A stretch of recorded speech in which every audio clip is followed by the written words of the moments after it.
Hi friends, welcome back to my channel. ಹೇಗಿದ್ದೀರಾ ಎಲ್ಲರೂ? ಇವತ್ತು ನಮ್ಮ ಮನೆಯಲ್ಲಿ ಚಿಕನ್ ಸಾಂಬಾರು ಮಾಡ್ತಾ ಇದ್ದೇವೆ. ಹಾಗೆ ಏನಪ್ಪ ಈ ಚಿಕನ್ ಸಾಂಬಾರು ಎಲ್ಲರ ಮನೆಯಲ್ಲೂ ಮಾಡ್ತಾರೆ, ಇದೇನು ಸ್ಪೆಷಲ್ ಅಂತ ನೀವು ಕೇಳ್ತಾ ಇರ್ಬೋದು.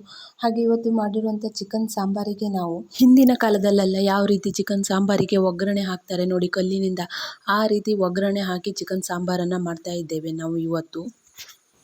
ಇವಾಗೆಲ್ಲ ಈ ರೀತಿ ಕಲ್ಲಿನ ಒಗ್ಗರಣೆ ಕೊಡೋದು ತುಂಬ ಅಪರೂಪವಾಗಿದೆ. ಹಾಗೆ ಅಜ್ಜಿ ಹೇಳ್ತಾ ಇದ್ಲು, ಕೋಳಿ ಸಾರು ಮಾಡಿದ ಮೇಲೆ ಅದಕ್ಕೆ ಕಲ್ಲಿನ ಒಗ್ಗರಣೆ ಕೊಡದೇ ಇದ್ದರೆ ಕೋಳಿ ಸಾರು ಎಷ್ಟೇ ಚೆನ್ನಾಗಿ ಮಾಡಿದರೂ ಅದು ರುಚಿನೇ ಬರಲ್ಲ ಅಂತ. ಹಾಗೆ ಹಿತ್ತಲ ಕಡೆ ಹೋಗಿ ಆ ಕಲ್ಲನ್ನು ಹುಡ್ಕೊಂಡು ಬಂದೆ. ಇವಾಗಂತೂ ಈ ಕಲ್ಲು ಸಿಕ್ಕೋದು ತುಂಬ ಅಪರೂಪ ಆಗಿದೆ. ಮೊದಲೆಲ್ಲ ಈ ಹಿತ್ತಲಲ್ಲಿ ತುಂಬ ಇರ್ತಾ ಇತ್ತು ಈ ಕಲ್ಲು, ಇವಾಗ ಸಿಗೋದೇ ತುಂಬ ಕಡಿಮೆ.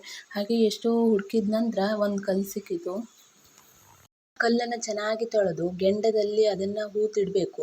ನಾವು ಇವಾಗ ಕೋಳಿ ಸಾರು ಮಾಡೋದಕ್ಕೆ ಮುಂಚೆ ಅರ್ಧ ಗಂಟೆ ಮುಂಚೆ ಗೆಂಡದಲ್ಲಿ ಅದನ್ನು ಹೂತಿಡಬೇಕು. ಹಾಗೆ ನಾವು ಇಲ್ಲಿ ಒಗ್ಗರಣೆ ಕೊಡಲಿಕ್ಕೆ ಒಂದು 4 ಎಸಳು ಬೆಳ್ಳುಳ್ಳಿಯನ್ನು ಮೊದಲೇ ಜಜ್ಜಿ ಇಟ್ಕೊಂಡಿದ್ದೇನೆ. ಇಲ್ಲಿ ನೋಡ್ತಾ ಇರ್ಬೋದು ನೀವು, ಕಲ್ಲು ಹಾಕಿ ತುಂಬ ಹೊತ್ತಾದ ನಂತರ ನಾನು ಇಲ್ಲಿ ತೆಗಿತಾ ಇದ್ದೇನೆ. ನೋಡಿ ಯಾವ ಥರ ಕೆಂಪು ಕಲ್ಲರಲ್ಲಿ ಆಗಿದೆ ಅಂತ. ಹಾಗೆ ಒಂದು ಸೌಂಟಿಗೆ ಬೆಳ್ಳುಳ್ಳಿ ಎಸಳನ್ನು ಫಸ್ಟ್ ಅಡಿಗಡೆ ಹಾಕ್ಕೋಬೇಕು. ಅದ ನಂತರ ಕಲ್ಲನ್ನು ಹಾಕಿ ಮತ್ತೆ ಮೇಲ್ಗಡೆ ಬೆಳ್ಳುಳ್ಳಿ ಎಸಳನ್ನು ಸ್ವಲ್ಪ ಹಾಕ್ಕೋಬೇಕು. ಮತ್ತು ಅದ್ರ ಮೇಲ್ಗಡೆ ಸ್ವಲ್ಪ ಎಣ್ಣೆ, ಅಡುಗೆ ಮಾಡಲಿಕ್ಕೆ ಎಣ್ಣೆ ಆಗ್ಬೋದು ಅಥವಾ ತೆಂಗಿನ ಎಣ್ಣೆ ಸಹ ಆಗ್ಬೋದು.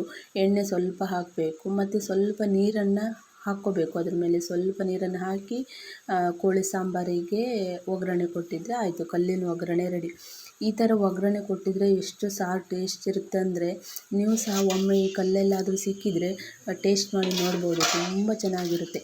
ಹಿಂದಿನ ಕಾಲದಲ್ಲೆಲ್ಲ ಇದೇ ರೀತಿ ಒಗ್ಗರಣೆ ಕೊಡ್ತಾಯಿದ್ರಂತೆ ಕೋಳಿ ಸಾರಿಗೆ ಮತ್ತು ಏನಾದರೂ ಸ್ಪೆಷಲ್ ಅಡುಗೆ ಮಾಡಿದಾಗ. ಹಾಗೆ ಇವಾಗ ಸಾರು ಊಟ ಮಾಡಲಿಕ್ಕೆ ರೆಡಿ ಆಯಿತು. ಹಾಗೆ ಊಟ ಮಾಡೋ ಮುಂಚೆ ಈ ಕಲ್ಲನ್ನು ಸಾಂಬಾರಿಂದ ತೆಗೆದು ಹೊರಗೆ ಹಾಕಬೇಕು. ಮತ್ತು ಕಲ್ಲು ನೋಡ್ತಾ ಇರ್ಬೋದು ನೀವು, ಯಾವ ರೀತಿ ಬ್ಲ್ಯಾಕ್ ಕಲರ್ ಆಗಿದೆ ನೋಡಿ. ಕಲ್ಲಿನ ಒಗ್ಗರಣೆ ಕೊಟ್ಟರೆ ಸಾರು ತುಂಬ ಚೆನ್ನಾಗಿರುತ್ತೆ ಅಂತ ಎಲ್ಲ ರೀತಿಯ ಕಲ್ಲನ್ನು ಸಹ ಒಗ್ಗರಣೆ ಹಾಕಲಿಕ್ಕೆ ಬರೋದಿಲ್ಲ.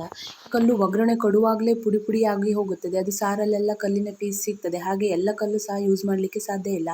ನನಗೂ ಸಹ ಯಾವ ರೀತಿ ಕಲ್ಲಂತ ಇದು ಸರಿಯಾಗಿ ಗೊತ್ತಾಗಲ್ಲ. ನಾನೊಂದು 4-5-6 ಕಲ್ಲು ಹೆಕ್ಕೊಬಂದು ಅಜ್ಜಿಗೆ ತೋರಿಸಿದ ನಂತರ ಅಜ್ಜಿ ಸೆಲೆಕ್ಟ್ ಮಾಡ್ತಾರೆ.